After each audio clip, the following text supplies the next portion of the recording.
Alors, aujourd'hui au Sénégal, impossible de passer à côté. Il y a un sujet qui est sur toutes les lèvres. La presse est électrique, vraiment. On sent bien que quelque chose de majeur est sur le point de se passer. Et regardez ça, l'observateur donne le ton d'entrée de jeu, et il y va fort, les martyriser à nouveau. Waouh, ça sonne presque comme une déclaration de guerre, non? Une promesse de domination. Et ça ne s'arrête pas là. Un autre journal évoque carrément un combat à mort. Les mots sont puissants, on sent que l'enjeu est perçu comme une question de vie ou de mort. Finalement, les Échos résument peut-être le mieux l'atmosphère générale en parlant d'une bataille pour le pouvoir sous haute tension. On a bien compris, il ne s'agit pas d'un simple événement, mais d'une véritable lutte pour la suprématie. Bon, mais alors, de quoi s'agit-il exactement? Toute cette tension, toute cette fièvre nationale est focalisée sur un match de football. Mais attention, pas n'importe lequel. C'est le choc décisif de la CAN 2025. Les Lions du Sénégal contre les Léopards de la RD Congo. Autant dire que tout le pays retient son souffle. Et ce qui est intéressant, c'est de voir la mentalité des deux camps. Côté sénégalais, la confiance est de mise. L'entraîneur, Pape Thiaw, le dit sans détour, à nous d'assumer notre statut de favori. Et Idrissa Gana Gueye en rajoute même une couche, on peut battre n'importe quelle équipe. Le message est clair. Mais en face, attention, le camp congolais ne vient pas en victime.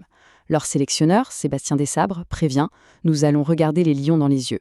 C'est un véritable défi qui est lancé. Et pourtant, pendant que toute une nation vibre au rythme du football, la réalité, elle, suit son cours. Et elle est parfois brutale. La vie et malheureusement la tragédie ne font jamais de pause. 9. Voilà un chiffre qui tombe comme un couperet au milieu de l'effervescence. 9 vies perdues dans un terrible accident de la route. Un drame qui jette un froid glacial sur l'ambiance de fête. Oui, le bilan est lourd, très lourd. Et il vient nous rappeler, au milieu de cette ferveur collective, à quel point la vie peut être fragile. Alors que s'est-il passé? Le drame a eu lieu sur l'axe Gossas-Diourbel. C'est une collision entre un minibus, qu'on appelle là-bas un Shekou Chérifou, et un minicar. Le choc a dû être d'une violence inouïe. 7 personnes sont décédées sur le coup. 2 autres ont succombé à leurs blessures après l'évacuation. Et il y a aussi plus d'une dizaine de blessés. C'est une véritable hécatombe. Mais la vie du pays ne se résume pas au sport ou au drame de la route.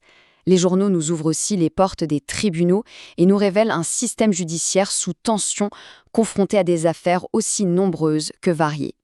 Et c'est assez vertigineux quand on y pense.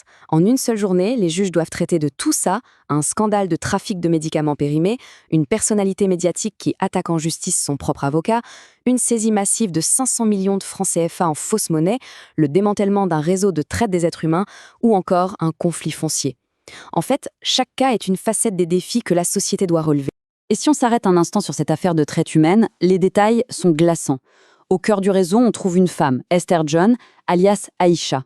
Son mode opératoire était bien rodé, elle achetait littéralement de jeunes femmes au Nigeria, leur faisait traverser plusieurs pays avec de faux papiers pour finalement les forcer à se prostituer au Sénégal. On parle bien d'un réseau criminel, international et très organisé qui a été stoppé. Mais la presse ne se contente pas de relater le présent. Les regards sont aussi clairement tournés vers l'avenir. Et en ligne de mire, il y a l'année 2026 et les plans, très ambitieux, du gouvernement. Le mot d'ordre officiel, c'est grand tournant. Rien que ça. Au programme, accélérer les réformes, réussir l'organisation des Jeux Olympiques de la jeunesse, moderniser toute la législation fiscale et minière, bref, un énorme chantier pour booster la compétitivité. Et le but affiché, c'est de démarrer dès les tout premiers jours de l'année. Évidemment, pour financer tout ça, il faut de l'argent. Et l'État a justement réussi une levée de fonds impressionnante, 560 milliards de francs CFA. C'est une somme colossale, présentée comme une preuve de la confiance des investisseurs. Mais, et c'est là que ça devient intéressant, il y a un mais. Le journal Le Quotidien pose la question qui fâche. Pourquoi se vanter d'une stabilisation budgétaire tout en continuant d'emprunter? C'est une excellente question qui vient jeter une ombre de scepticisme sur le discours économique très optimiste du gouvernement.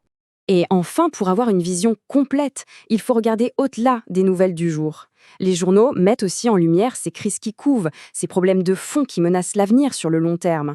Parmi ces crises, il y a un fléau silencieux, la santé oculaire. On n'y pense pas forcément, mais les chiffres sont alarmants. Le pays compte 165 000 personnes aveugles et 550 000 malvoyants. C'est un défi de santé publique absolument majeur. Autre chiffre, autre inquiétude, 12 122. C'est le nombre de nouveaux cas de tuberculose enregistrés. Et attention, c'est juste sur les 9 premiers mois de l'année. Ça signifie une véritable recrudescence de la maladie. Les menaces ne sont pas que sanitaires, elles sont aussi environnementales. Et cette déclaration de Lassana Nassar, le maire de Dionewar, est une accusation directe et puissante. Il établit un lien très clair entre l'activité d'une compagnie pétrolière et la montée des eaux qui est en train littéralement d'engloutir son île. Et tout ça, ça nous amène à une dernière réflexion. Une fois que l'euphorie du match ou le choc du drame se seront dissipés, qui se souciera de ces crises de fond? Quand les gros titres d'aujourd'hui sur la victoire et la défaite se seront estompés, qui fera face à la marée montante de demain?